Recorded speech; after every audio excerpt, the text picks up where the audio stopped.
pas besoin d'argent. Ce n'est pas vrai. La preuve que l'Afrique a la réserve des richesses la plus extraordinaire du monde, mais nous sommes aussi le peuple le plus pauvre du monde. Ce n'est pas de richesse dont on a besoin. L'homme noir a besoin de deux choses. L'homme noir africain, il a besoin de deux choses. Premièrement, la connaissance. Deuxièmement, le changement de mentalité. Sans lesquels il ne peut jamais être riche. Jamais, ce n'est pas possible. La preuve, les FMI et tout ça nous donne des prêts, ça fait des décennies et des décennies. Mais est-ce que ça empêche qu'on soit pauvre? Non. Parce que la mentalité est tellement barbare, sous-développée. Paf! Et on est obligé de voler. Donc ne me dis pas que l'homme noir a besoin d'argent. L'homme noir n'a pas besoin d'argent. L'homme noir n'a pas besoin qu'on le finance. Il a besoin de changer sa mentalité, de transformer, d'amplifier ses connaissances. Avant qu'on aille à Proverbe 21, verset 5, allons plutôt dans Matthieu chapitre 5, à partir du verset 3, je pense, ou le verset 4. Parce que les gens disent, Seigneur, donne-moi l'argent, Seigneur, donne-moi. Non, ce n'est pas ça. Tu as besoin de connaissances. La différence entre l'homme noir, je ne fais pas ici l'apologie de l'homme blanc. Je ne suis pas en train de faire la louange de l'homme blanc, mais j'établis des faits. Et ce sont ces faits qui nous rattrapent, parce que c'est la pure vérité de ce qu'on est. L'homme blanc, quand on met ce genre de séminaire, les gars viennent en masse. Mais l'homme noir, tant que tu ne mets pas à battre l'arbre mystique de ta famille qui bloque vos richesses, il ne viendra pas. Si l'homme noir, tu ne mets pas l'épée qui coupe la tête de l'homme fort, il ne viendra pas. L'homme noir aime ce qui est mystique. Je ne dis pas que le mystique n'existe pas. Mais je dis que quelle que soit la manière dont tu as terrassé le mystique, si tu n'as pas la connaissance qui te permet de pouvoir jouir des bénédictions de Dieu, les choses mystiques reviendront. Alléluia. Aller en Europe, aller en Asie, quand on met des conférences comme ça, comment devenir riche, les gens viennent plein. Mais viens en Afrique, quand tu mets ça, personne ne veut. On veut que donne-moi l'argent. Alléluia. Amen. Si on met les thèmes comme détruire le serpent qui avale vos richesses, ils vont venir plein. C'est la preuve authentique de la petitesse d'esprit de l'homme noir.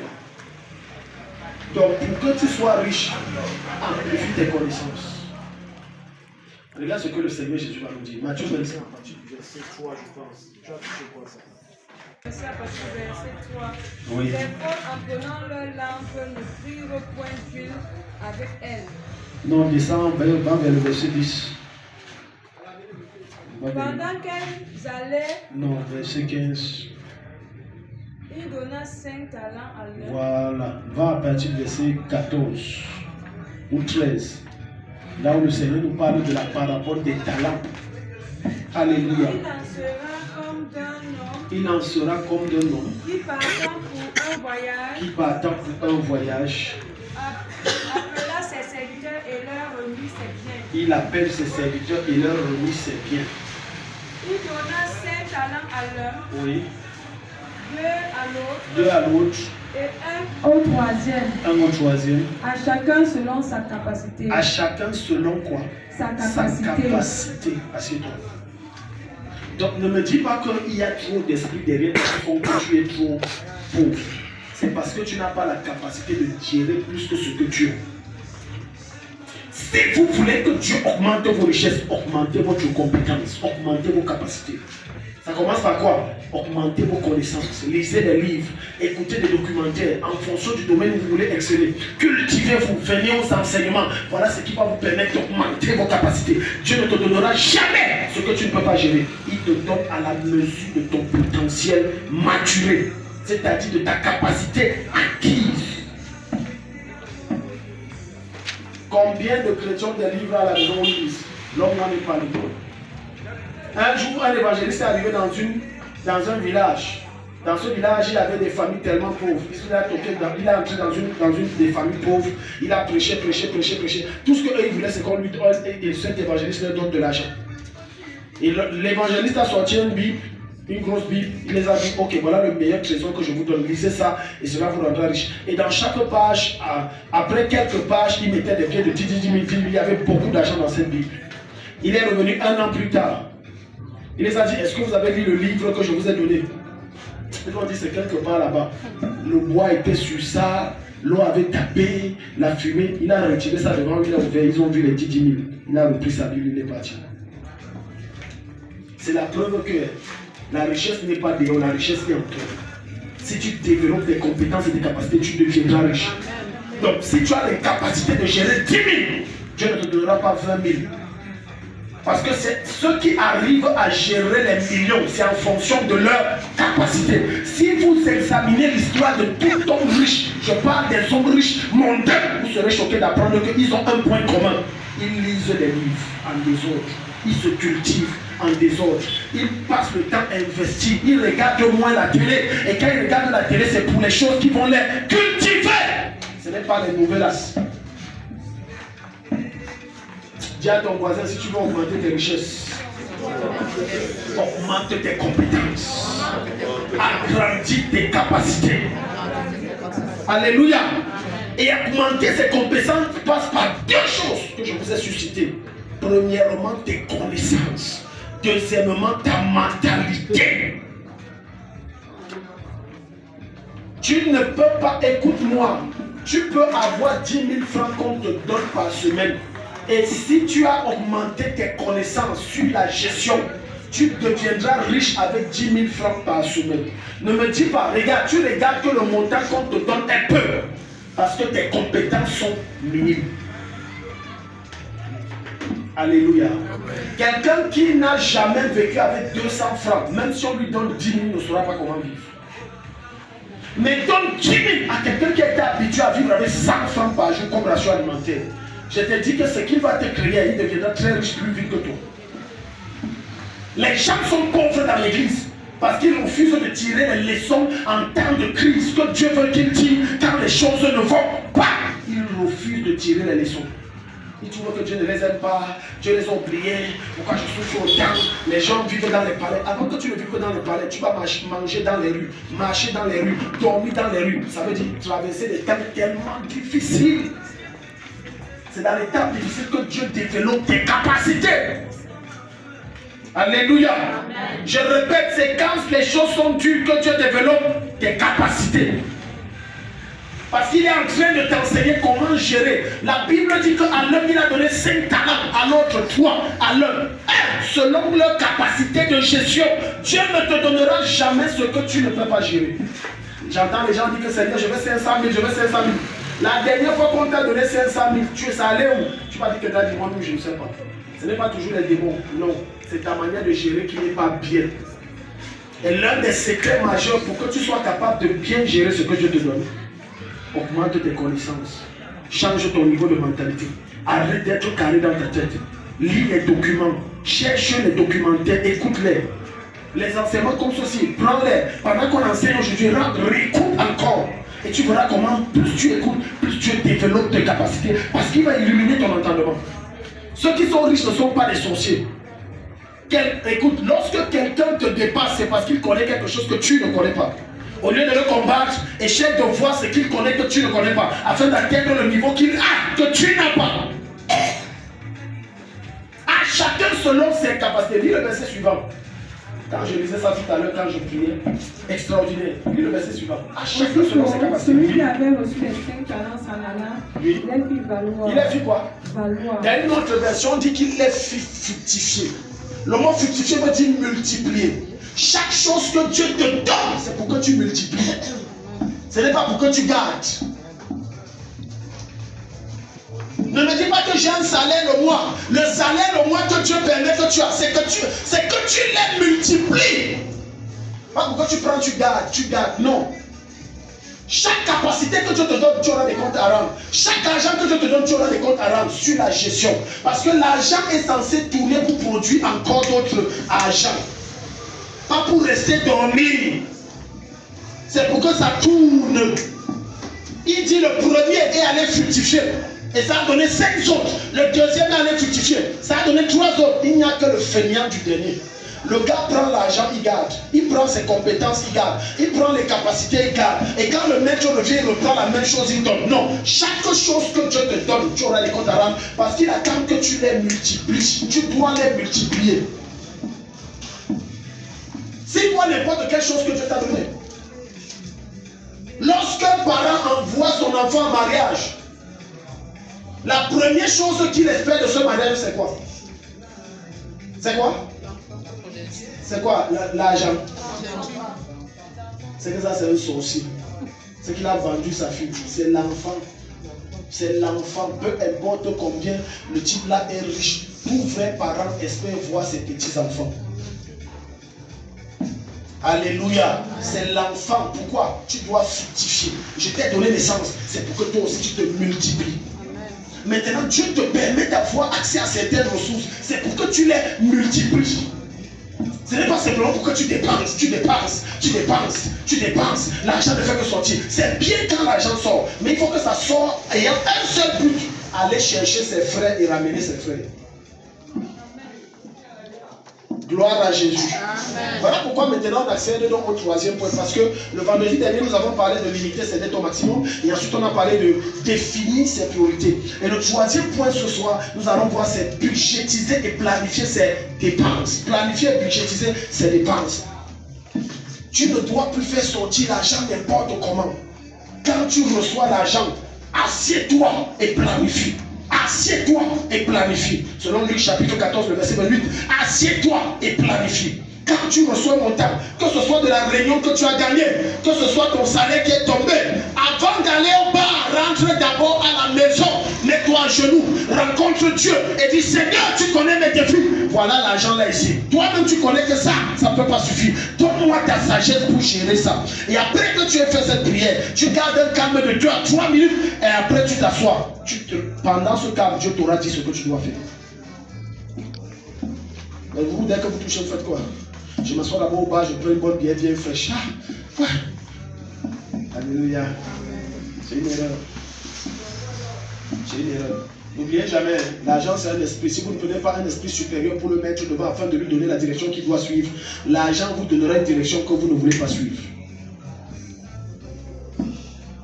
Oh, j'ai gagné un marché, le marché, tu as eu un virement, bang, qu'est-ce que tu as fait? Est-ce que tu planifies? Alléluia. Quand tu reçois ton argent et que tu as des dettes, quand l'argent est tombé, ne donne jamais tout l'argent des dettes. Tu sais pourquoi? Ça va t'amener à prendre une autre dette. Si tu as 100 000 francs le mois et que tu as une dette de 50 000 ou de 80 000, la sagesse divine voudrait que tu voies le créancier à qui tu dois de l'argent et tu dis ok, je vais te rembourser à échelon de 20 000, de 20 25 000 etc. Alléluia. Amen. S'il accepte, quand l'argent tombe, tu retires d'abord la dîme de Dieu, tu mets de côté et ensuite, parce que si tu ne retires pas la dîme de Dieu, tu es encore endetté chez Dieu. Et comme tu es encore endetté chez Dieu, Dieu va récupérer son argent et quand il récupère, c'est parfois 3 fois, 4 fois la dîme. Alléluia. Ne joue pas avec ta dîme. Dieu ne comprend pas que tu es endetté. Il ne t'a pas envoyé t'endetter. Ce n'est pas son problème. Il ne t'a pas envoyé t'endetter. Donc quand tu reçois les 100 000, tu retires 25 000. La dîme est mise de côté 10 000. 25 000, tu mets de côté, il reste 65 000. 65 000, ne dis pas que tu ne peux pas. Tu peux vivre. Maintenant, tu restes avec les... Même s'il reste seulement même 65 000, parle à Dieu. Entre dans ta chambre, ferme la porte derrière toi, mets-toi à genoux, parle à Dieu. Entre dans ta chambre, ferme la porte derrière toi, entre dans ta chambre, parle à Dieu. Dis Seigneur, regarde, je suis limité. Parce que dans son doit manger, on doit aller à l'école, j'ai des factures à payer, j'ai le loyer à payer, je suis limité. Fais quelque chose. La providence de Dieu viendra. Mais si vous ne vous asseyez pas pour planifier et budgétiser, ça sera très compliqué pour vous. Maintenant, dans la planification de vos dépenses, vous devez planifier ce qui est prioritaire. Pas ce qui est urgent. Ce qui est prioritaire. Quand tu sais que tu as des défis énormes qui t'attendent, pose-toi une question. Est-ce que la chaussure que je vais acheter là, c'est urgent? Il faut que je l'achète. Est-ce qu'elle est prioritaire? Est-ce que je ne peux pas entre-temps gérer avec les autres chaussures? Est-ce que le pain que je vais acheter, est-ce que c'est prioritaire? Une des raisons pour lesquelles les gens ne voient pas ton habit trop briller, c'est que parfois tu ne prends pas bien soin de ton habit. Si constamment pas constamment, de temps en temps tu laves cet habit et tu le repasses bien, Bien aimé, ça donnera l'impression que c'est un habit que tu as acheté hier. J'ai des vêtements que des fois je porte ici. Si je ne te dis pas que c'est vieux, tu ne sauras pas que c'est vieux. Et tout c'est sur comment tu gères ce que tu as. Comment tu gères le vêtement que tu as. Comment tu gères le peu que Dieu t'a donné. Comment tu gères ce que Dieu a mis à ta disposition. Alléluia. Amen. Qui parmi vous a une chaussure qui a fait 3 ans? 4 ans, 5 ans, 6 ans, 6 ans, 7 ans. Acclamez pour vous, vous êtes très fort. Automatiquement, vous devez mettre pauvre. Vous savez pourquoi? Regarde, quand tu vas aller aux États-Unis, pour savoir que quelqu'un est pauvre, et là on remarque surtout ça sur les Noirs américains, les rappeurs, ils portent les montres qui coûtent combien de carats, les grosses chaînes qui coûtent combien de quoi d'or, machin et tout. Ce gars est pauvre dans sa tête. Très pauvre. Mais vous savez à combien coûte le vêtement d'un homme milliardaire aux États-Unis? Le montant de son vêtement ne dépasse pas, tout son habillement complet, ça ne dépasse pas $5. Et vous savez où ils partent se ravitailler? Ils partent se ravitailler dans des marchés comme Mantaï.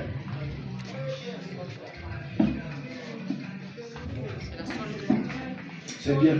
Alléluia. Les gens sortent les yeux. Tu vois où ton argent, comment tu perds ton argent. Tout ça parce qu'il y a le pareil. Il faut qu'on me voie. Il faut qu'on... Non. La montre, il va te dire c'est 85 cents.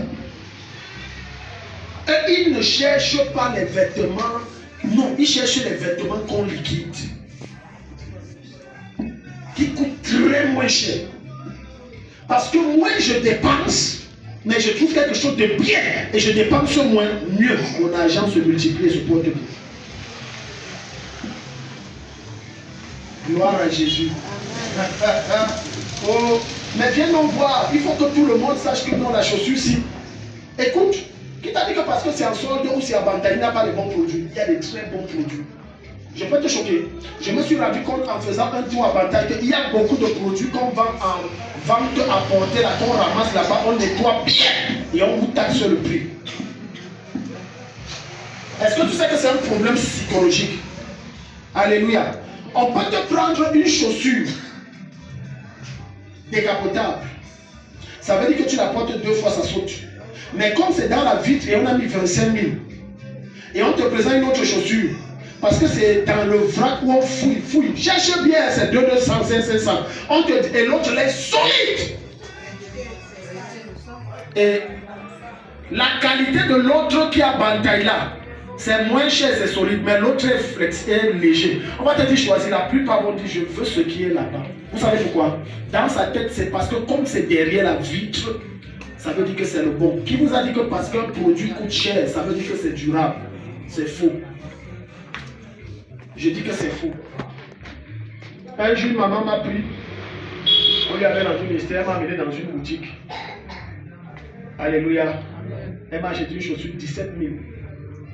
Mon cœur avait mal, mais ce n'était pas mon argent. Mon cœur avait mal. Alléluia. Non, ce n'était pas mon argent, mais mon cœur avait mal. Gloire à Jésus. Amen. Mais en même temps, j'étais content dans mon cœur parce que j'ai vu l'honneur qu'elle me donne. Ça m'a touché. J'ai dit que ça veut dire qu'elle a du respect et c'était le cas. Elle me prenait comme un ministre, comme un ambassadeur d'un pays. Et même le repas qu'elle donnait, c'était quelque chose. Non, c'était pas n'importe où. Et là, j'ai vu que j'ai été honoré. Et l'onction a coulé facilement dans sa carte. Deuxièmement, elle m'a acheté une veste où la veste avait coûté 40 combien de mille. Je vous assure, le tissu de la veste là, ça n'a rien à voir avec les tissus qu'on offre là. Tu portes 2 fois, ça commence à faire comme ça. Ça s'effiloche. Alléluia. En vérité, j'ai découvert quelque chose. Du moins, je n'ai pas découvert, j'ai amplifié, ça a confirmé ce que je connaissais. Quand tu es pauvre, il y a des endroits que si tu n'as pas ton cœur sur la main, n'entre pas. Je répète, quand tu es pauvre, il y a des endroits que si tu n'as pas le cœur sur la main, n'entre pas. Sinon, tu vas entrer dans certains endroits en sortant de là. Au lieu de prier que Dieu te visite, tu seras en train de condamner Dieu que pourquoi tu es né dans la famille où tu es né. Un jour, je suis entré à la banque. Alléluia. Je suis allé faire des dépôt. C'était une transaction.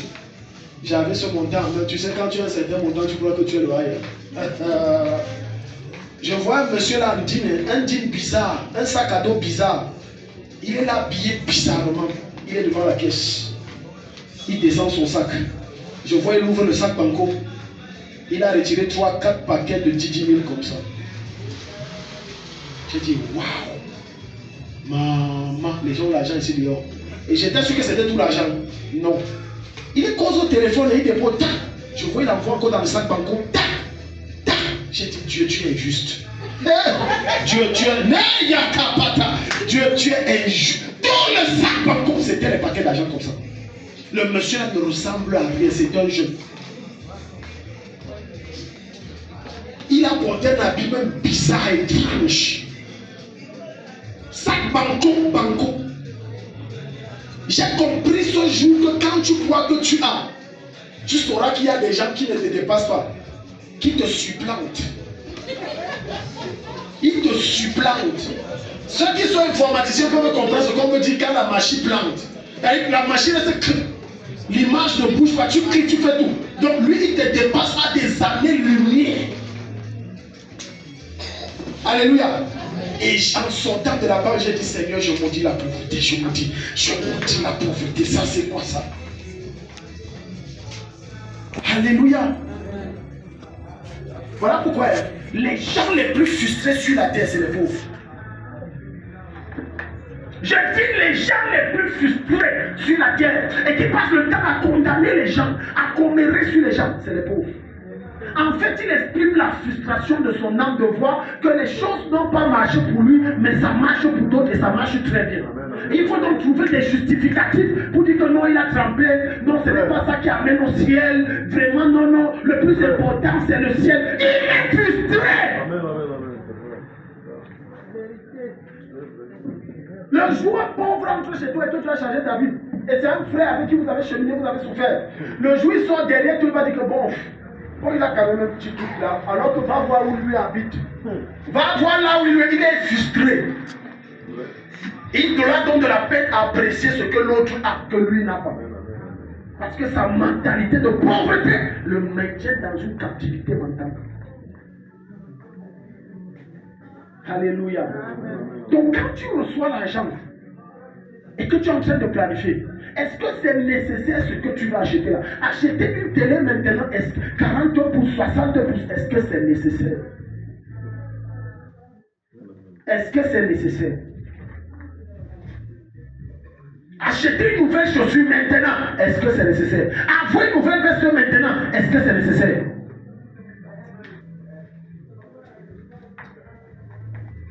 Gloire à Jésus. Oui. Les bonnes questions te donneront les bonnes réponses et les bonnes réponses te permettront de prendre les bonnes décisions. Est-ce que c'est nécessaire?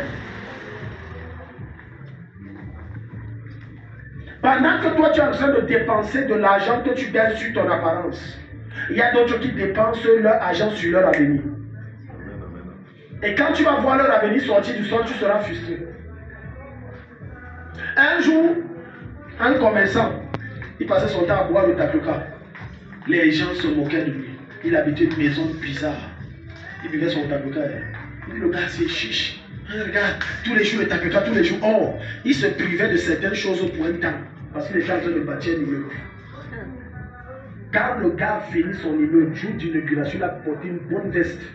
Belle veste. Toi, quand tu vois la veste, tu sens que ça coûte cher. Tout le personne ne l'a reconnu. Maintenant, on a dit qu'il a trempé, il a trempé. Il a dit que quand je buvais le tapioca, vous mangez le poulet. Moi, je me privais du poulet parce que je construisais quelque chose de grand. Est-ce que la dépense que tu veux faire maintenant, c'est nécessaire? Une des choses dans laquelle l'esprit de pauvreté vous maintient captif, c'est vous séduire en vous faisant croire que 100 francs, ce n'est pas beaucoup. 50, ce n'est pas beaucoup. Si tu retires 1000 francs, tu achètes, ce n'est rien. 1000 francs, c'est beaucoup en économie. 500, c'est beaucoup. 25, c'est beaucoup. Demandez à ceux qui ont des boutiques. Ils vous diront qu'ils ne gagnent pas beaucoup. C'est 5 francs, c'est 25, c'est 10 francs, c'est 50. Et c'est ça qui fait leur richesse. Tout vrai commerçant ne méprise même pas les pièces. Un vrai commerçant ne méprise pas les pièces.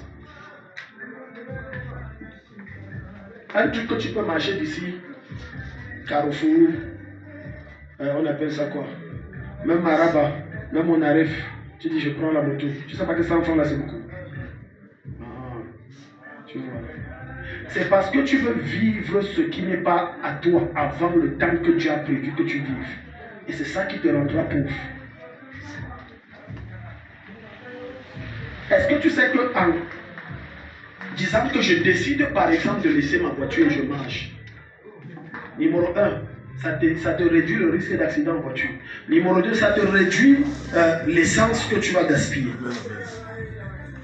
Je parle à quelqu'un. Je parle à quelqu'un. Bientôt quand j'aurai ma voiture, parfois vous allez me voir venir à l'église à pied. Et tu seras choqué que maintenant tu n'as pas la moto, j'ai l'argent. Mais est-ce que si je marche, je meurs?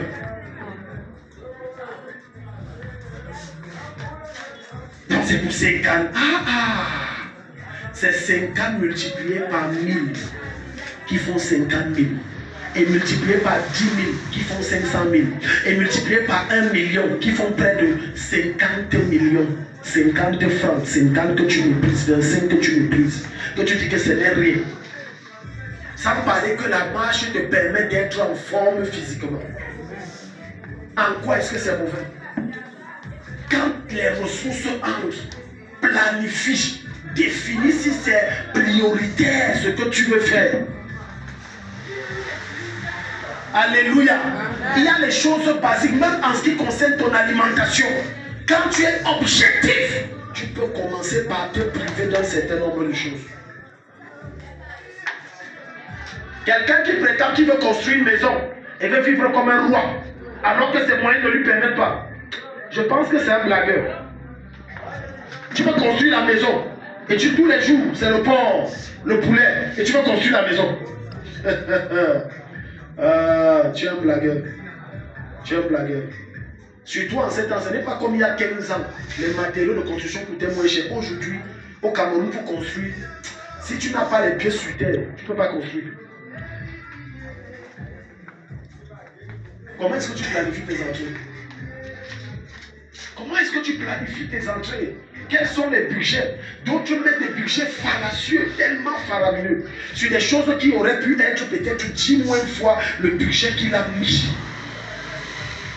Il prend des gros chiffres, et ça l'appauvrit. Et après il dit que l'argent est fini, l'argent est fini, l'argent est fini. Il y a un pourcentage que quand tu excèdes ce pourcentage dans l'épargne, ça t'appauvrit. Il y a un pourcentage que quand tu excèdes dans les dépenses, ça t'appauvrit. Dans tes dépenses mensuelles, quand je parle de dépenses, je parle de ce qui entre dans ton corps ou dans ta maison. Veille à ce que ça ne dépasse jamais les 30%, au mieux jamais les 20%, si tu veux être riche. Veille à ce que ça ne dépasse jamais. Parce que sinon, tu vas toujours te plaindre que je n'ai pas. Je n'ai pas. Si tu réussis à définir ce que tu dois faire au timing précis, tu ne peux pas manquer. Luc chapitre 14, le verset 8. Toi avec ton voisin, dis voisin. Le point 3. Le point 3, planifie, budgétise et dépense. Alléluia. Oui. Le temps viendra où tu vas rouler dans les voitures. Est-ce que si tu marches à pied, ça va te tuer? Ne stresse pas. Ne cours pas avant le temps que tu as défini où tu dois être élevé. Ne cours pas. Ne cours pas. Ne cours pas avant le temps que tu as planifié où tu dois être élevé. Ne cours pas. Alléluia, oui. Luc 14, verset 28. Dans le cœur de vous, s'il veut bâtir une tour, s'il veut bâtir une tour, le s'assied d'abord pour calculer la dépense. Pour calculer le quoi? Pour calculer quoi? La dépense. Oui. Et voir s'il a de quoi la terminer. Et voir s'il a de quoi la. Donc tu dois planifier en fonction de tes entrées. On ne planifie pas dans les poches des autres. On ne planifie pas en comptant sur X ou Y. On ne planifie pas en comptant sur son père, sur sa mère, sur ses frères, sur ses soeurs, sur son mari, sur sa femme. Non! Planifie en fonction de ce qui est dans tes proches. Et planifie sur la grâce de Dieu. Amen. Arrêtez de passer le temps où j'ai dit que je compte sur... Non! Je compte plus sur quelqu'un. Compte sur toi et sur Dieu seul. Amen. Ma vie n'a été faite que de ça. Ce que je vous enseigne, c'est ma vie. Je n'attends rien de personne. Je ne compte pas sur quelqu'un. Même dans ma famille, j'ai mes frères, ma soeur qui travaillent, un bon salaire, ils ne même pas mariés. Et tout ça, j'ai mon frère et tout ça. Je ne compte sur personne. Je ne compte sur personne. Évalue tes entrées. Quelles sont tes entrées? Planifie. Il y a des choses que dans lesquelles tu mets des dépenses qui n'ont pas lieu d'être. Supprime-les. Ce n'est pas nécessaire. Chaque mois, supprime-les. Supprime-les. Supprime-les. Investis toujours ton argent sur ce qui t'amènera un plus. Amen. Pas sur ce qui va te distraire. Exemple, si tu retires chaque mois 5 000 francs et tu mets sur Canal Plus pour te distraire, c'est un gâchis. Dans ce cas, ne mets pas 5 000 sur Canal Plus. Mais si tu me dis je mets 5 000 parce que j'ai des documentaires qui me diffusent, alors mets les 5 000 francs. Parce que c'est un investissement avec retour qui t'apporte un bénéfice supérieur. Quoi? La connaissance. Mais si c'est pour te distraire, voir les télénovelas, voir les Sangoku, ne mets pas. Ça ne sert à rien. C'est que ça ne sert à rien. Alléluia. Dis à ton voisin, mets ton argent dans ce qui va produire. Investis dans ce qui va produire. Gloire à Jésus. Tu prends dans les belles trucs. Amen. Là, il me faut tous les jours les nouveaux caleçons. Tous les jours, il me faut les nouveaux soutiens. Tous les jours, il me faut les nouveaux. Un jour, je sortais avec du moins, il y a une soeur que je côtoyais, je voulais l'épouser. Ça, nous sommes comme ça, il y a peut-être il y a peut-être 15 ans, plus, au moins. Quelque chose, bref, une dizaine d'années. Et vous savez ce qui m'a chassé chez elle? Elle me dit, chaque mois, il lui faut des nouvelles ballerines.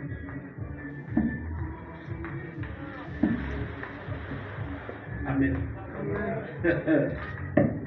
Est-ce qu'avoir des nouvelles ballerines chaque mois, c'est mauvais? Ce n'est pas mauvais.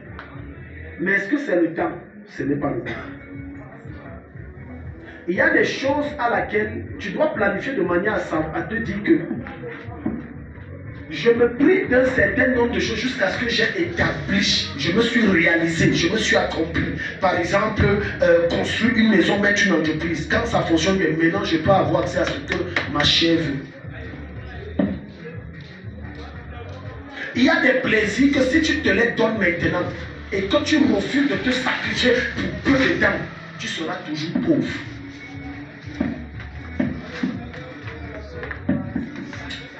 Amen. Et te dis vrai, tu seras toujours pauvre. Tu seras toujours pauvre. Tu seras toujours pauvre.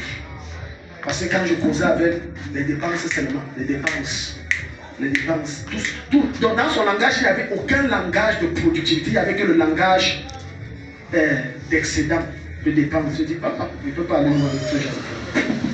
Cher homme, quand tu veux choisir une femme, choisis une femme qui peut contribuer à la production. Amen. Tu es ici? Amen. Ok. L'époque où on épousait la femme parce qu'elle est simplement belle, ça s'est passé. La preuve même que, même à cette époque, on épousait une femme seulement parce qu'elle est belle. À un moment, l'homme là, parce qu'elle ne produit pas, commençait à la frustrer. Parce que lui-même, il est frustré. Frustré de savoir que les charges pèsent sur lui seul et qu'elle ne produit rien. Ce que je dis est vrai. Ce que je dis est vrai. Beaucoup de femmes souffrent dans le foyer que leur mari leur traite un genre. C'est qu'ils se rendent compte qu'en fait, elle ne me sert à rien. Amen. Quand vous ne voulez pas, il faut qu'on vous dise ça. Vous voulez être riche, mais vous ne voulez pas la vérité. Gloire à Jésus. Amen. Mais quand l'homme se rend compte que sa femme travaille, numéro 1, il est obligé de la respecter. Amen. Qu'il le veuille ou non, il va la respecter. Amen. Je dis, Tu peux être marié, ton mari, ta soeur a son foyer, elle travaille. Toi, tu as ton foyer, tu ne travailles pas. Mais tu seras choqué que son mari la respecte toujours. Mais chez toi, on te chiffonne. Mais sauf que ton mari, s'il a le courage, il va te dire que je ne sais pas à quoi tu me sers. S'il est